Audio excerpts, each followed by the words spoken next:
conversa e a gente pensa na outra. Então, estudo adicional, sexta-feira, resumindo aqui o que nós vimos durante a semana. Toda lição da escola sabatina, não importa qual seja o tema, não importa qual seja o assunto do trimestre, sempre termina na nova terra, sempre termina nos eventos finais. Sempre tem um jeito de terminar com esse assunto. Começa sempre relacionando aquele tema com Gênesis, com o Jardim do Éden, aí vai, quando chega na última semana, aí dá um jeito de relacionar com a nova terra. É interessante isso. Então vamos lá. Ontem nós vimos a mensagem de Laodiceia, né? Então agora nós vamos ver aqui esse trecho, que é um resumo, né? Um comentário de Ellen White que basicamente resume tudo isso que nós vimos nessas duas cartas. A relação do crente com Cristo. Como deve ser essa relação do crente com Cristo? Diz assim: aquele que se rende a Cristo torna-se a sua fortaleza, mantida por ele em um mundo revoltoso, e seu desejo é que nenhuma autoridade seja conhecida nela, exceto a sua. Então, Jesus faz de nós um forte, uma fortaleza, uma barricada. Jesus constrói em nós essa estrutura onde é somente Ele quem manda. Nenhuma outra autoridade pode mandar nesse castelo, nessa fortaleza. Nós somos esse templo em que Ele habita e Ele não permite que a sua autoridade seja dividida com outro. Então, isso acontece com aquele que se rende a Jesus. Contudo, a menos que nos entreguemos ao domínio de Cristo, seremos governados pelo maligno. Agora, inevitavelmente temos de estar sob o domínio de um ou de outro dos dois grandes poderes em conflito pela supremacia do mundo. Ou seja, você não tem autonomia para mandar na sua vida. Nós não temos autonomia sobre o nosso destino. Por mais que a gente diga, meu corpo, minhas regras, quem faz meu destino sou eu. Mas a gente sabe que no fim das contas, a gente precisa ter nós precisamos nos ligar a um desses dois senhores. Eles é que decidem nosso destino. Ou melhor, eles que nos influenciam para o nosso destino. A gente que escolhe para qual a gente deve ir. Se a gente escolhe o Senhor das trevas, Ele vai nos levar para as trevas, Ele vai nos levar para o buraco. Se eu decido seguir o Senhor da luz, Ele vai me levar para cima, para o lugar da luz. Então, você não pode ficar isento. Eu não quero nem ir com esse, nem com aquele. Eu quero ficar onde eu estou. Como a maioria das pessoas aí no mundo acha. As pessoas aí no mundo acham que eu não quero ter ligação com Jesus nem com Satanás. Eu quero ficar na minha, estou de boa. Eu nem acredito. Eu não acredito nenhum nem no outro. Eu quero ficar neutro. Não tem como ficar neutro. Não tem como você ficar isento dessa decisão. Todos nós devemos escolher a quem servir, qual dos dois senhores nós vamos servir. Então, olha só. Não é necessário que escolhamos deliberadamente o lado do reino das trevas para cair sob o seu poder. Sabia disso? Você não precisa botar uma camiseta, eu amo Satanás, eu quero ficar do lado do inimigo, eu quero ficar do lado do diabo. Não precisa. Basta você ficar em cima do muro. Até aquela ilustração, né? Que é o homem, né, em cima de um muro, e de um lado é Deus, de um lado o quintal de Deus, do outro lado é o quintal de Satanás. Do lado do quintal de Deus, Deus está chamando: venha, desça, pule, saia daí, venha para cá, desça, você não pode ficar em cima, venha, desça para cá, vem para cá. E do outro lado Satanás está bem calmo, não está nem se importando com a indecisão do cara. Aí vamos dizer, por que aí o homem pergunta para Satanás: por que Deus está me implorando tanto para descer para o lado dele e você não está nem se esforçando, você não está nem me convidando nada? Aí ele diz: porque o muro já é meu. Esse muro aí já é meu. Você já está no meu território já. Então, a pessoa fica numa falsa ilusão de que em cima do muro ela não pertence nem a um nem a outro, mas a própria indecisão já está do lado de Satanás. Por quê? Porque você sabendo a realidade dos dois lados, a realidade terrível de estar do lado de Satanás e a realidade maravilhosa que é estar do lado de Deus, se você ainda fica indeciso, você ainda fica sem saber para qual lado ir, sabendo que o lado bom é o lado de Deus, o lado mau é o lado de Satanás, então você está do lado dele. Você já se colocou do lado dele. Se você tem uma dúvida, se você não acredita que o lado bom é o lado de Deus, então você praticamente está do lado de Satanás. Por quê? Porque desde o jardim do Éden, a primeira coisa que ele colocou no coração de Adão e Eva foi a dúvida.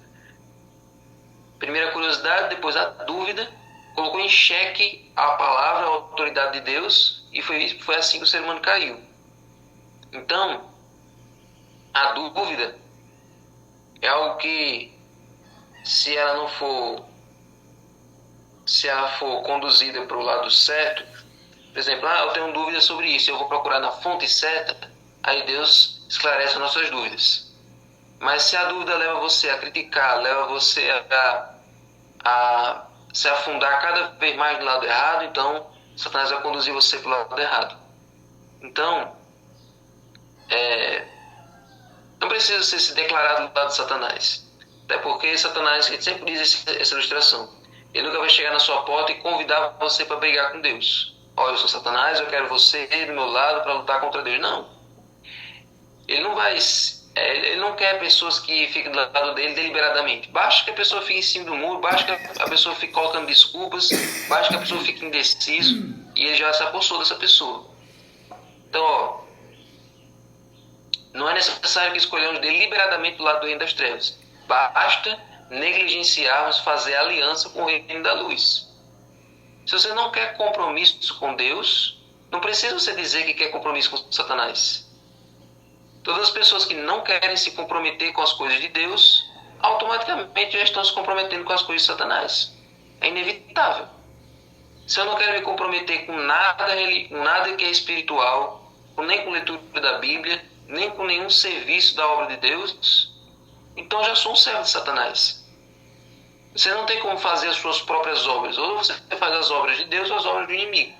Só existem dois lados. E quanto mais cedo as pessoas entenderem isso, é melhor para elas se tocarem. Então, olha só.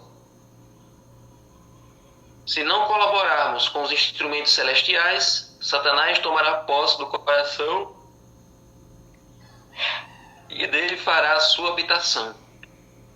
A única defesa contra o mal é Cristo habitar no coração mediante a fé em sua justiça. Amém? A menos que nos unamos completamente a Deus. A menos que nos unamos completamente a Deus, nunca poderemos resistir aos efeitos não santificados do egoísmo, da autossatisfação e da tentação para pecar. É preciso haver, gente, uma união com Deus de forma intrínseca, de forma firme. Eu não posso buscar a Deus, não posso dizer que eu estou do lado de Deus apenas nos dias de culto, apenas quando tem uma convenção jovem, apenas quando tem um evento em particular. Tem pessoas que só deixam para ser espirituais, só deixam para buscar quando tem algum evento, quando tem alguma coisa que possa aparecer nas fotos ali, orando com o olho fechado. Não existe isso. A união com Deus tem que ser algo diário. O tempo todo, 24 horas. Porque estar na presença de Deus no culto não garante que você vai estar com Ele todos os dias. Sabia disso? Por exemplo, um exemplo clássico. Quando a gente lê aquele trecho lá de Êxodo 20, ali por ali, que Moisés está no Monte Sinai, tem um trecho ali que diz que Moisés sobe com os anciãos para cima do monte, e esses anciãos têm ele, Arão, os filhos de Arão, que era... O nome dos dois filhos de Arão é Ofnife, não, Eleazar. Os dois filhos de Arão que morreram lá no fogo estranho. Diga aí, mamãe. Pronto, aqueles dois, Nadab e Abiú. Nadab e Abiú, que eram os dois filhos de Arão, que estavam ali no monte, estava Moisés, Arão, os dois filhos, Nadab e Abiú e Josué. E outros anciãos ali. Eles ficaram ali no cume do monte e Deus apareceu com a sua glória. A Bíblia diz que os pés deles tinham aparência de jaspe, safira, e os pés de Deus tocaram ali no cume do monte, e E Moisés, Arão, os filhos e os anciãos comeram ali e ficaram nos pés de Deus. Já pensou você fazer um piquenique nos pés de Deus? Você está vendo ali uma glória indescritível e sabe que aquilo ali é o estrado dos pés de Deus. Então você imagina assim, não, depois dessa experiência, todo mundo que estava ali naquele monte, ninguém nunca mais quis sentir vontade de pecar. Todo mundo saiu dali extremamente espiritual, todo mundo saiu dali extremamente consagrado. Não tinha mais como aquela pessoa sair dali e cair em tentação de novo, porque a pessoa viu a glória de Deus, comeu aos pés de Deus. Aí você sabe o que aconteceu. Todo mundo desceu do monte, ficou só Moisés e Josué. Moisés subiu para pegar as tábuas, e assim que aquele pessoal desceu do monte, qual foi o primeiro que pecou ali, que errou? Arão construiu o bezerro de ouro. E mais tarde, lá na frente, Nadab e Abiú ofereceram fogo estranho e morreram no santuário. Então, para você ver, a presença de Deus tem que estar conosco o tempo todo. Você não pode passar por uma cerimônia de um momento de glória, um momento de êxtase ali no evento e achar que aquilo ali vai lhe dar força para todos os dias a partir dali. Não. Você precisa estar aos pés de Deus todos os dias. O problema é porque o pessoal participou daquele momento ali e pronto, esqueceram e aquilo não fez diferença. A busca a Deus, a união com Deus tem que ser diária, o tempo todo. A gente tem que ser como aqueles celulares que é viciado na bateria, tem que estar toda a vida no carregador, notebooks que você só pode estar se for na tomada. A gente é assim. A gente é como um notebook que não tem mais como segurar a bateria. A gente precisa estar ligado na tomada o tempo todo, porque senão a gente desliga. Então, nós somos assim, nós não temos bateria em nós mesmos, nós não temos carga para aguentar um dia todo em nós mesmos. Nós precisamos estar toda a vida ligado na tomada, toda a vida com o carregador ali no interruptor. Então, gente, podemos deixar muitos maus hábitos e momentaneamente nos separar de Satanás, mas sem uma ligação vital com Deus, pela entrega de nós mesmos a Ele, momento a momento, seremos vencidos. Você pode até vencer aqui e acolá, uma batalha e outra, mas novamente você vai cair, vai ter uma recaída. Nenhum de nós não tem essa força de vontade, essa determinação de deixar Satanás por conta própria. Um pecado ou outro, uma recaída ou outra, uma tentaçãozinha e outra acolá, e a gente volta para o mesmo buraco. Então é preciso a gente estar ligado a Deus, por meio da oração constante, por meio da entrega da nossa vida a Deus o tempo todo, certo? Sem conhecer a Cristo intimamente e ter constante comunhão com Ele, ficamos vulneráveis ao inimigo e acabaremos fazendo a sua vontade. Então, irmãos, é preciso que a nossa entrega seja total. Não seja em partes, não seja uma coisa ocasional. Tem que ser algo constante e total em nossa vida. Só assim o propósito de Deus vai ser cumprido em nós, só assim nós vamos deixar que o Espírito Santo habite e tome controle do timão do nosso coração. Amém? Senhor Deus, muito obrigado, Senhor, por essa lição maravilhosa. Muito obrigado por cada ensinamento que nós vimos hoje.